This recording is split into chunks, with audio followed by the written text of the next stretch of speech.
I've been at KU for 29 years and have given a few other talks at the ECM. I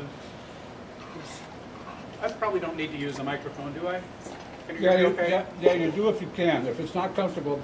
Okay, so I guess it is working. Okay. But I specialize in the indigenous cultures of the Americas, and with a very specific focus on Central and South America.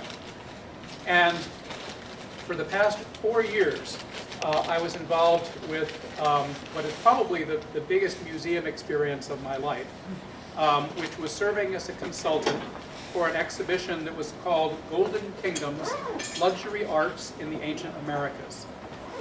And this exhibition is one of the largest exhibitions that's ever been assembled of pre-Columbian art from Latin America across the Americas. My involvement in it began in August of 2014 when I was invited to be a consultant. And the exhibition was featured at the Getty Center in Los Angeles between September and January. And then it was featured at the Metropolitan Museum in New York between February and May. But to the chagrin of many of my colleagues and friends and Laurentians and KU folks, it didn't travel anywhere else. It was only in LA and it was only in New York. And if you happened to go to either of those places when it was there, then you were very lucky you were able to see it. Why was it so constricted? Because it was a very expensive and very difficult exhibition to put together. In fact, let's see if I can, let's see, to advance, do I? No, but what's the way, how do I go advance the slide? Next slide.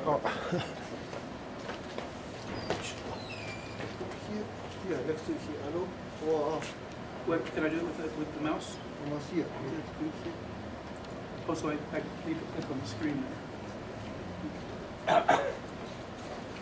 Okay. Here or Oh my God. Okay. But anyway, to answer Professor Daly's question, the reason why it only had 2 venues is it's very expensive to put together an exhibition of this kind. It featured almost 300 objects that came from 52 different institutions Oh my God. in 13 different countries. Oh my God. Ooh. All of which were assembled to bring together in one place. It was, as I said, 3 years in the making, a year in its execution, and all of those objects have now gone back to the places where they're. Can't imagine what the normally insurance kept. bill was. Well, the insurance bill was incredible, and as you'll see, these objects were treasures in the countries that they came from. The crown jewels of the pre-Columbian past. Well, Each one of them had to travel first class in the lap of a curator Oh to my bring God. it to the U.S. And if you ever tried getting special stuff through customs, it's a lot of time and a lot of energy to make that happen. But the good news is that if you were not able to see the exhibition, there is a catalog that was produced and that has been winning awards as the best museum catalog for 2017 by various organizations. I brought a copy of it with me that you can pass around while I'm talking. One of the things that I point out to my students is that the time to buy an exhibition catalog is about 6 months to a year after the exhibition has finished, because they sell the catalog at the exhibition and then they sell it used and remaindered online. And you can often pick it up for just a fraction of the cost if you happen to do that online. Okay, I'm just kind of learning this now, so excuse me if I go through things. Well, the opening at the Getty in September was quite spectacular. If you've been to the Getty Center, you know what an incredible venue it is.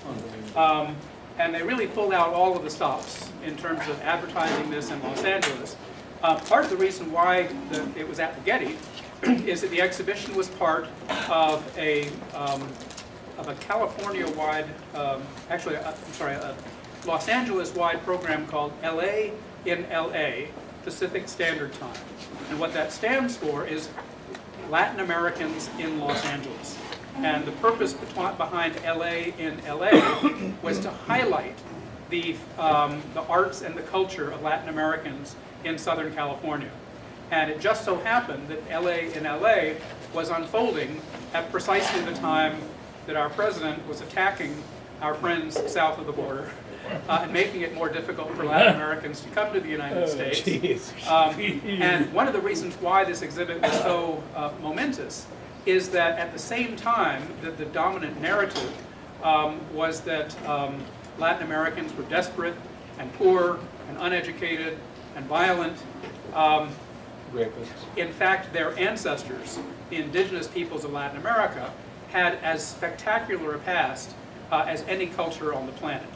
And part of the reason for this exhibition at the Getty was to foster Latin American pride in the pre-Columbian ancestry. A part of the story at the border that has not been told is the vast majority of individuals who are seeking political asylum in the United States or attempting to come into the border and become citizens or at least workers in our country are of indigenous ancestry. Yeah. They're not just Latin Americans. They're native peoples of Latin America. They're Mayas, they're Lincas, they're people from other groups.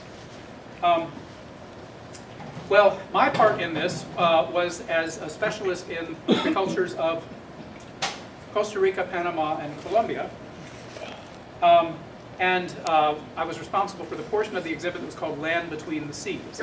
But the exhibit itself featured all of Latin America, from Mexico all the way south to Chile. Sorry, I just still couldn't hang up this mouse. And featured objects that I was able to select along with my colleagues on trips that we made to Latin America. In fact, I got a lot of travel out of this exhibition. In August of 2014, I took the two principal curators, Joanne Pillsbury and Kim Richter, on a trip to Costa Rica and Panama, visiting museums there. There also was a planning workshop that was held at the National Museum of Anthropology in Mexico City in 2015. And then later in 2015, there was another workshop that was held in Lima, Peru. So I went to Central America, Mexico, and South America in helping to select the objects that would be included in this exhibition. The exhibition itself was quite spectacular, and I'll feature some photographs of the galleries, both at the Getty and at the Met, which had very different museum designs to them. But here you see a view of the main gallery at the Getty Center. I should mention we had a little bit of a stomach-churning panic this past fall when the exhibition had been there for about a month. You may remember all of those images of the horrible fires making their way up the canyon outside of LA. Right. Well, the Getty Center sits at the top of the hill on that very canyon. And those images that you saw of people driving down I think it was US 10, watching all the flames going up, those flames were headed for the Getty Center. Oh my God. They shut it down. Nothing was damaged. But you can imagine the panic reverberating across Latin America as people thought, oh my God, we've just sent all of our treasures there and they're going to be burned up. But fortunately that didn't happen, and the exhibition really went off without a hitch, and with lots of nice reviews. This is just another view of the gallery, one of the galleries. This is a view of the reception at the Getty Center the night after the opening. This was opening night at the Metropolitan Museum in New York. And I've said to various people that this particular project is the one that has probably been seen by the largest number of people. They estimate that in Los Angeles and in New York, the exhibition was visited by 400,000 people. Oh my God. It really was a spectacular thing. However, you know, what's interesting is I better shut that down. What's interesting is that often one gets much more recognition away from the institution than you do in the institution itself. This is the first talk that I have been asked to give about this exhibition at the University of Kansas. You're kidding. And the reason for that is that I have been on leave for the past year. And the entire time that the exhibition was open, I was on leave doing research. And so you all will have an opportunity to see kind of what I'm hoping to give you is kind of a virtual tour of the exhibition and the objects that were in it. This is one of our groups of curators at the National Museum of Anthropology in Mexico.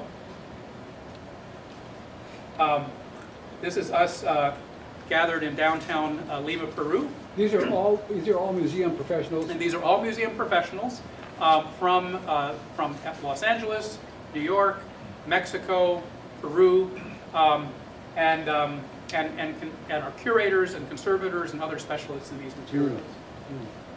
I'm sorry, very sensitive mouse.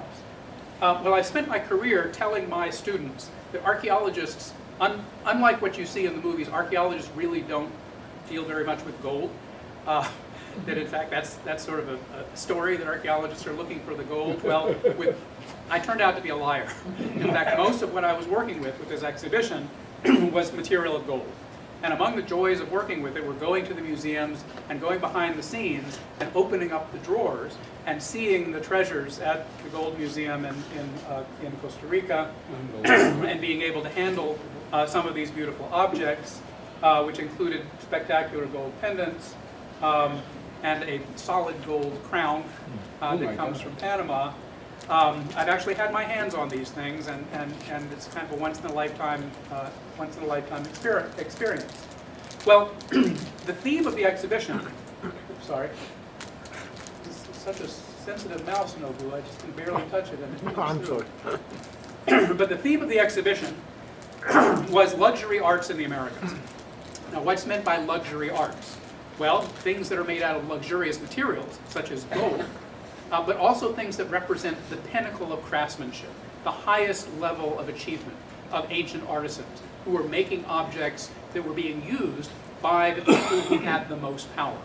Now, among the things that are particularly interesting about these materials is that in the ancient world of the Americas, these materials were not just raw materials that were used for making objects.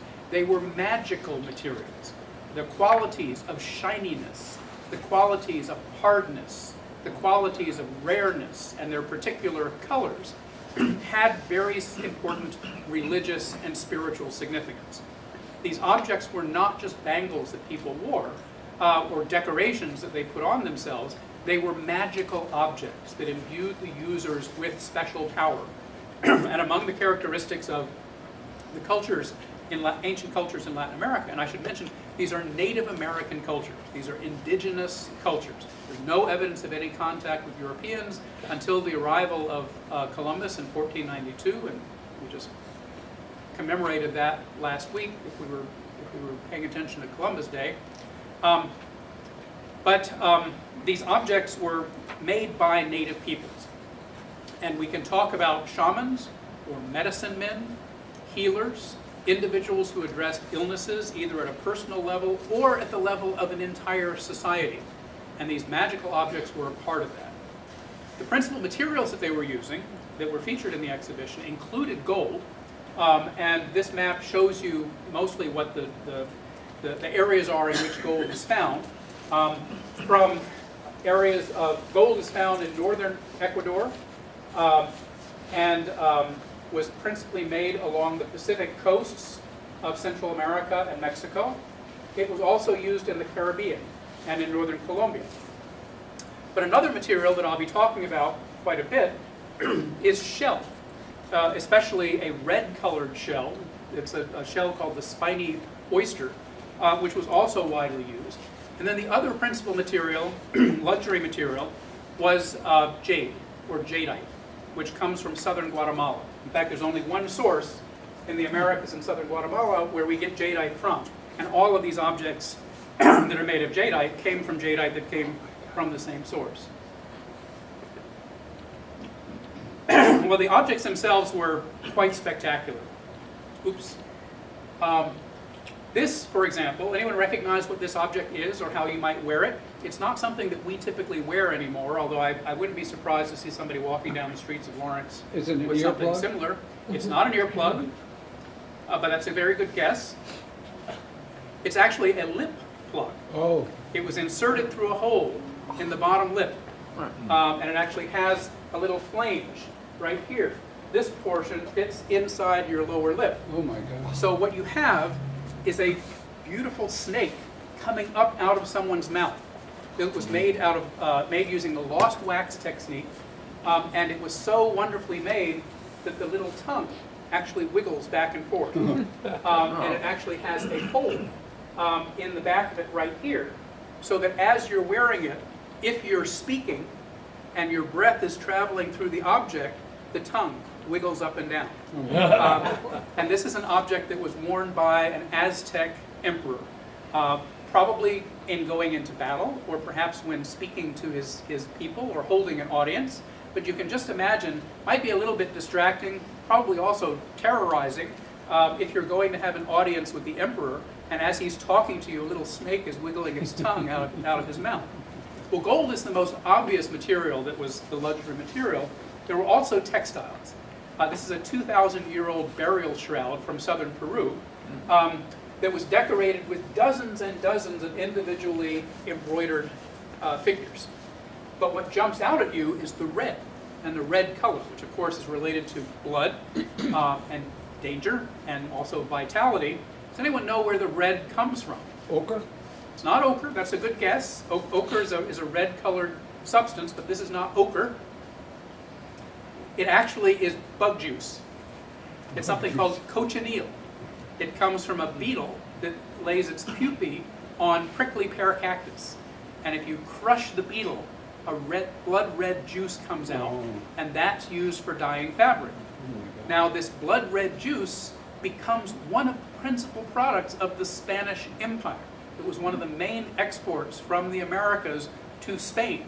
And when you see Spanish kings wearing their crimson robes, one of the things, or Spanish cardinals, or Roman cardinals with their red skull caps and their red outfits, cardinals were able to wear red because of the cochineal that the Spanish brought back from the Americas. So there's a direct lineage from these ancient Peruvian textiles to the colors of cardinals. Other spectacular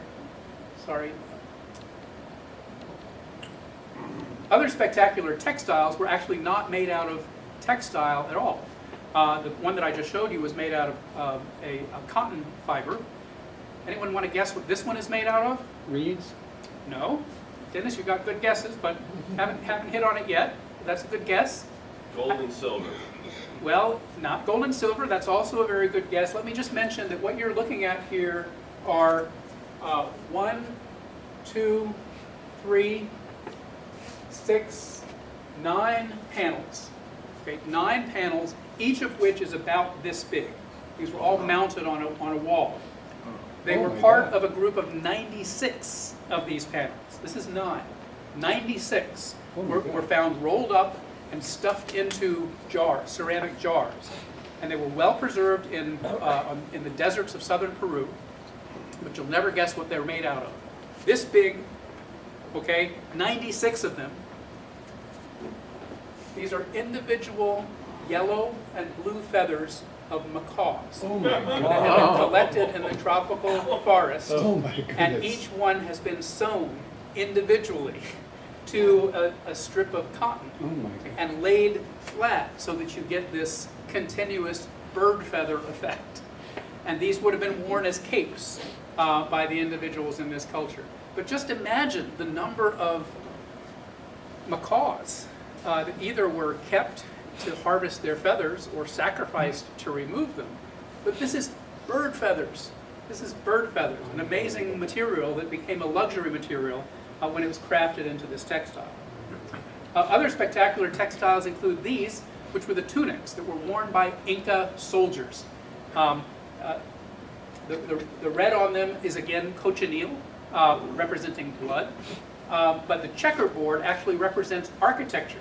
It actually represents a pyramid or pyramidal structure that gives the authority to these Inca warriors. And the Spanish, when they arrive at Cajamarca in 1532, describe brigades of Inca soldiers who are wearing these tunics. Just imagine, this is the military costume. Not exactly camouflage, but the military costume of Inca warriors. And there are a number of these that were featured in the collection. Really striking black and white and red. Among the other spectacular objects that indicate this high level of craftsmanship include objects that were worked out of hard jade. And this object on the right, which I helped pick out, which is actually made of a single block of basalt, which has been carved to make it look light and airy, but that's stone. Among the techniques that were used for perfecting work in jade were ones that were then transferred to other materials, including the ability to drill and to shape basalt to make this table. It was probably used for, and actually we don't know specifically what it was used for. The symbolism here is that of a bat, or a person transformed into a bat. The symbolism on this object are large birds that are pecking at skulls, or pecking at human heads, with the center figure is a crocodile figure with a long snout standing on top of a jaguar. But this sort of decorates this big table. Well, the table is probably analogous to the mortar and pestle that you see at the Rexall drugstore, or that you see as a symbol of an apothecary. How large is that object on the right? It's about this big. Oh my God. And about that tall. Oh my Oh, God. didn't carry that in his lap on the plane. No, you couldn't really, well, no, this one required special crating and transport. But my point is that this was an object that was probably used for grinding special substances, possibly for grinding corn to make special beverages, or something that was used for grinding medicinal plants and making special medicines that were being used by the people in power. Well, I mentioned the shell, this is an object that was made out of shell. It's actually a tunic that comes from the Toltec culture of central Mexico. It is made out of hundreds of individual plaques of hand-shaped and drilled shell, which have been strung onto this tunic. The necklace itself contains over 260 individual shell beads, and then this would have been worn not only for its spectacular appearance, but this is the chainmail of the ancient Toltecs. This actually creates a barrier against obsidian spear points and spears that are being thrown. Cover yourself in hard shell. And we find examples of this in the Toltec culture and the Maya culture, but if you think about it, shell can be very light. It's a very light but very hard material. So if you're making a tunic out of shell, you can move, you can be active in warfare, but you're also protecting yourself from the dart points that people might be trying to throw at you. Other objects. That's a natural color? That's the natural color, and I'll show you in just a little bit some other examples. This one comes from the north coast of Peru. This is actually a pectoral, or a collar, that would have been tied around the back of the neck. The beadwork is actually very similar to that of the beadwork that you see in contemporary Plains culture and contemporary Native American beadwork. But this is made out of hundreds of individually made shell beads. You can see some of them strung along the